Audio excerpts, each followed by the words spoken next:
আসসালামু আলাইকুম। সংবাদে আপনাদের সবাইকে স্বাগতম জানাচ্ছি আমি নুসরাত। শুরুতেই সংবাদ শিরোনাম।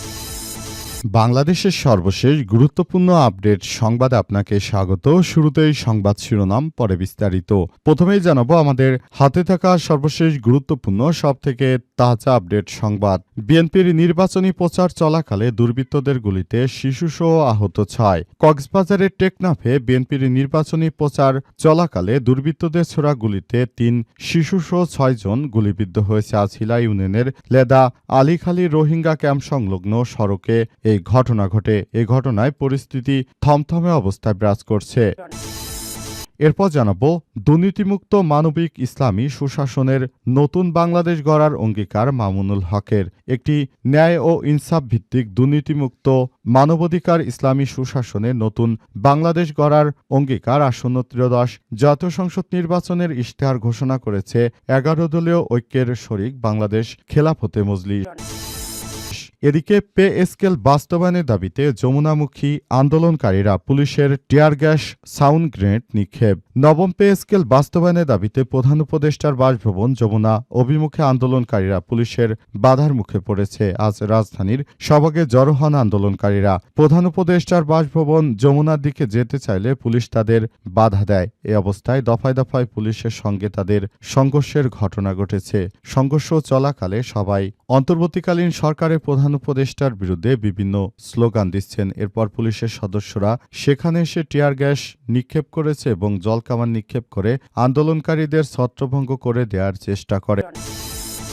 এবারে জানাবো ক্ষমতায় গেলে লবণের ন্যায্য মূল্য নিশ্চিত করবে বিএনপি, বললেন সালাউদ্দিন আহমেদ। বিএনপি পুনরায় রাষ্ট্র ক্ষমতায় গেলে দেশের অবহেলিত লবণ চাষীদের উৎপাদিত পণ্যের ন্যায্য মূল্য নিশ্চিত করা হবে বলে প্রতিশ্রুতি দিয়েছেন বিএনপির স্থায়ী কমিটির সদস্য ও কক্সবাজার 1 চকরিয়া পেকুয়া আসনের ধানের শীষের প্রার্থী সালাউদ্দিন আহমেদ।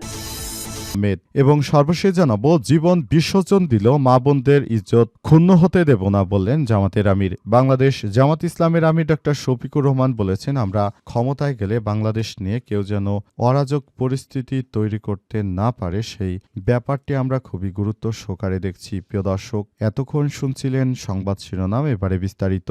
তবে তার আগে বন্ধুরা অনুরোধ থাকবে এই সংবাদটিতে একটি লাইক দিন। এই চ্যানেলে আপনি নতুন হয়ে থাকলে আমাদের সংবাদটি দেখতে দেখতে চ্যানেলটি সাবস্ক্রাইব করে রাখুন। কমেন্ট করে বন্ধুরা আপনার মূল্যবান মতামত জানিয়ে দিন আপনি বিশ্বের কোন দেশ থেকে বা বাংলাদেশের কোন স্থান থেকে আমাদের সংবাদটি দেখছেন এবং শুনছেন। আর বন্ধুরা, আগামী জাতীয় সংসদ নির্বাচনে আপনি কোন দলকে সমর্থন করেন কমেন্ট করে জানিয়ে দিন। আপনি যদি দাড়িপাল্লাকে ভালোবেসে থাকেন কমেন্টে দাড়িপাল্লা, ধানের শীষকে ভালোবেসে থাকলে ধানের শীষ এবং জাতীয় নাগরিক পার্টি এনসিপির শাপলাকলিকে ভালোবেসে থাকলে শাপলাকলি, মাওলানা মামুনুল হকের রিকশা মার্কাকে ভালোবেসে থাকলে রিকশা লিখে কমেন্টে পুরো বাংলাদেশের সবাইকে জানিয়ে দিন। এবারে বিস্তারিত। বিএনপির নির্বাচনী প্রচার চলাকালে দুর্বৃত্তদের গুলিতে শিশুসহ আহত 6। কক্সবাজারের টেকনাফে বিএনপির নির্বাচনী প্রচার চলাকালে দুর্বৃত্তদের ছোড়া গুলিতে শিশুসহ 6 জন গুলিবিদ্ধ হয়েছে। আজ উপজেলার হিলা ইউনিয়নের লেদা আলীখালীর রোহিঙ্গা ক্যাম্প সংলগ্ন সড়কে রাত 8:45টার দিকে ঘটনা ঘটে। আহতরা হলেন হিলা ইউনিয়ন 9 নং ওয়ার্ডের মোচনী গ্রামের বাসিন্দা ভেক্কা মিয়ার ছেলে বাচা মিয়া, 45-8 নং ওয়ার্ডের আলীখালী গ্রামের বাসিন্দা নুরুল ইসলামের ছেলে শাহাবুদ্দিন 11 এবং একই এলাকার আব্দুল জলিলের মেয়ে নুসরাত জান্নাত রাফি 18। আলীখালীর পার্শ্ববর্তী 25 নং রোহিঙ্গা ক্যাম্পের বাসিন্দা নূর হোসেনের ছেলে আব্দুর রহমান 37 ও D4 ব্লকের বাসিন্দা নুরুল হকের ছেলে মোহাম্মদ জিছান 13 অজ্ঞাতনামা আরও একজন। আহতদের মধ্যে শিশুর অবস্থা আশঙ্কাজনক হয় তাদেরকে উদ্ধার করে কক্সবাজারের জেলা সদর হসপিটাল এবং চট্টগ্রাম মেডিকেল কলেজ হসপিটালে পাঠানো হয়েছে। স্থানীয় প্রত্যক্ষদর্শী সূত্র থেকে জানা গেছে, আসন্ন জাতীয় সংসদ নির্বাচন উপলক্ষে কক্সবাজার 4 আসনে বিএনপির ধানের শীষের প্রতীক নিয়ে এই নির্বাচন উপলক্ষে কক্সবাজার 4 আসনে বিএনপির ধানের শীষ প্রতীকের পক্ষে মিনি ট্রাক ড্রাম বাম্পার প্রচারণা গাড়ি নাচগানে ধানের শীষের প্রচারণা চলাকালে সড়কের মাথায় থামিয়ে নাচগান স্লোগান দিলে মাইকের শব্দে শিশুবৃদ্ধরা সেখানে ভিড় জমায়। হঠাৎই অজ্ঞাত স্থান থেকে দুর্বৃত্তরা এসে সেখানে গুলি চালাতে থাকে। এতে করে বিএনপির নেতাকর্মীরা দিকবিদিক সেখান থেকে ছুটে পালাতে শুরু করে। তবে এ ঘটনায় উক্ত ৬ জন গুলিবিদ্ধ হয়েছে। সেখানে ৫ রাউন্ড গুলি ফায়ার করা হয়েছে বলে পুলিশের সদস্যরা জানিয়েছে। এই ঘটনার পর উক্ত এলাকার পরিস্থিতি এখন থমথমে অবস্থা বিরাজ করছে এবং বর্তমানে সেই এলাকায় এখন সবকিছু করা হচ্ছে এবং সেই সব জায়গায় আসলে যথাযথভাবে প্রক্রিয়াটি চালানো হচ্ছে বলে বলা হচ্ছে। দুর্নীতিমুক্ত মানবিক ইসলামী সুশাসনের নতুন বাংলাদেশ গড়ার অঙ্গীকার মামুনুল হকের। একটি ন্যায় আদর্শ ইনসাফ ভিত্তিক একটি দুর্নীতিমুক্ত বাংলাদেশ গড়ে তোলার স্বপ্ন দেখাচ্ছেন বাংলাদেশ খেলাফতে মজলিস এর আমির মাওলানা মামুনুল হক। তিনি বলেছেন, আমরা ১১ দলীয় জোটের মধ্য দিয়ে বাংলাদেশটাকে একটি সুন্দর বাংলাদেশে রূপান্তর করতে চাই। সেজন্যই আমাদের এই অগ্রযাত্রা এবং এই অগ্রযাত্রা চলবে। আগামীর নতুন বাংলাদেশ আমরা গড়ে তুলতে চাই বলে জানিয়েছেন আল্লামা মামুনুল হক। তিনি আরও বলেছেন, আমরা নতুন বাংলাদেশ গড়ে তুলে বাংলাদেশটাকে একটি শক্তিশালী রাষ্ট্র হিসেবে গড়ে তোলার মধ্য দিয়ে বাংলাদেশটাকে সুন্দরভাবে গড়ে তুলতে হবে। নতুন বাংলাদেশ গড়ে তোলার মধ্য দিয়ে বাংলাদেশটাকে সুন্দরভাবে আগামীর নতুন বাংলাদেশ হিসেবে আমরা গড়ে তুলতে চাই। যদি দেশটাকে সুন্দরভাবে গড়ে তোলা যায়, সেটি হবে আমাদের জন্য অত্যন্ত সুষ্ঠু এবং সুন্দর একটি নিদর্শন। এই নিদর্শনটাকে আমরা বাংলাদেশের জনগণের জন্য ব্যবহার করে তারপর নতুন করে দেশটাকে আমরা সুন্দর ও সুষ্ঠু মতো চালিয়ে নিয়ে যেতে পারবো বলে মনে করেন মামুনুল হক। সেজন্য তিনি নেতাকর্মী সবাইকে নিয়ে একটি সুন্দর বাংলাদেশ গড়ে তোলার অপেক্ষায় রয়েছেন। আগামীতে ১১ দলীয় জোটকে আপনারা ভোটদানের মধ্য দিয়ে আমরা বাংলাদেশটাকে সেভাবে সাজিয়ে নেব বলে জানিয়েছেন নাহিদ ইসলাম। ইতিমধ্যেই নাহিদ ইসলাম সব বিষয় নিয়ে কাজ করছেন। পাশাপাশি আল্লামা মামুনুল হক সহ সবাই নতুন বাংলাদেশ গড়ে তোলার প্রতি সবাই যত্নশীলভাবে কাজ করছেন। পে স্কেল বাস্তবায়নের দাবিতে যমুনামুখী আন্দোলনকারীরা পুলিশের টিয়ার গ্যাস সাউন্ড গ্রেনেড নিক্ষেপ। নবম পে স্কেল বাস্তবায়নের দাবিতে প্রধান উপদেষ্টার বাসভবন যমুনা অভিমুখে আন্দোলনকারীরা পুলিশের বাধার মুখে পড়েছে। শুক্রবার ৬ ফেব্রুয়ারি রাজধানীর সভাগে জড়ো হন আন্দোলনরত তারা। প্রধান উপদেষ্টার বাসভবন যমুনার দিকে যেতে চাইলে পুলিশ তাদের বাধা দেয় এবং দফায় দফায় তাদের সঙ্গে সংঘর্ষ হয়।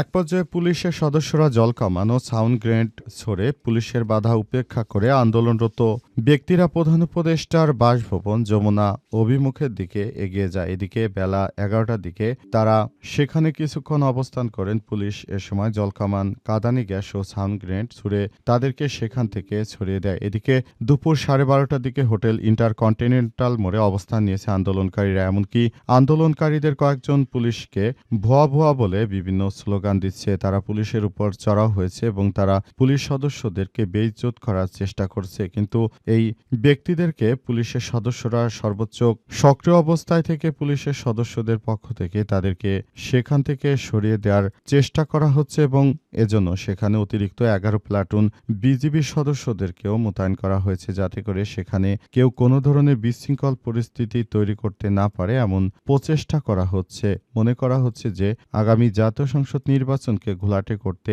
এক ধরনের সরকারি কর্মকর্তা কর্মচারীরা এই আন্দোলন কর্মসূচি শুরু করেছে। তারা সরকারকে একরকম বিপাকে ফেলতে এই ধরনের কর্মসূচি শুরু করেছে। এই কর্মসূচি থেকে সবাইকে বেরিয়ে আসার জন্য সরকারের পক্ষ থেকে আহ্বান জানানো হয়েছে।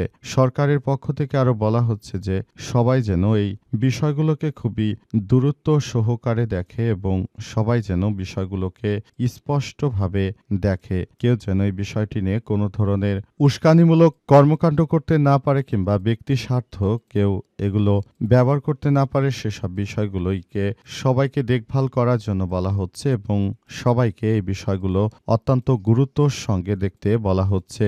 আগামীর বাংলাদেশ ন্যায় ইনসাফ ভিত্তিক একটি বাংলাদেশ প্রতিষ্ঠিত করবে, কিন্তু নানাভাবে স্বৈরাচারের দোসরেরা বাধা দিচ্ছে। ক্ষমতায় গেলে লবণের ন্যায্য মূল্য নিশ্চিত করবে বিএনপি, বললেন বিএনপি নেতা সালাউদ্দিন।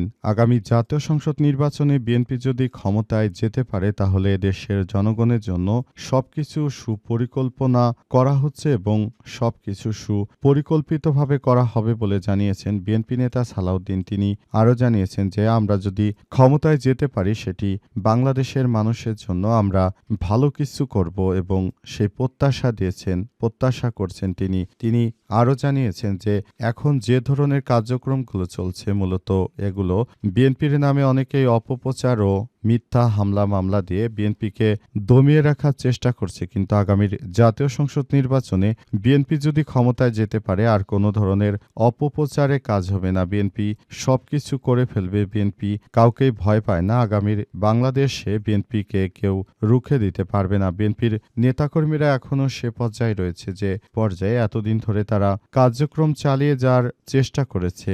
অন্তর্বর্তীকালীন সরকারের প্রধান উপদেষ্টা প্রফেসর ডক্টর মোহাম্মদ ইউনূসের সরকার যে নতুন বাংলাদেশ গড়ে তুলতে চান সে অনুযায়ী বিএনপির নেতাকর্মীরাও সরকারকে সর্বাত্মক সহযোগিতা করছে। তবে বিএনপির বিরুদ্ধে কেউ যদি রুখে দেয় তাহলে তাকে ছাড় দেওয়া হবে না। আগামীর বাংলাদেশে বিএনপি সরকার গঠন করবে এমনটা মনে করেন বিএনপি নেতা সালাউদ্দিন এবং তিনি সবাইকে ধানের শীষ প্রতীকে ভোট দিয়ে দেশটাকে সুন্দর বাংলাদেশ অর্থাৎ সবার আগে বাংলাদেশ এই প্রতিশ্রুতি বাস্তবায়নের যেন সুযোগ করে দেয় এমন প্রত্যাশার কথা জানিয়েছেন বিএনপি নেতা সালাউদ্দিন।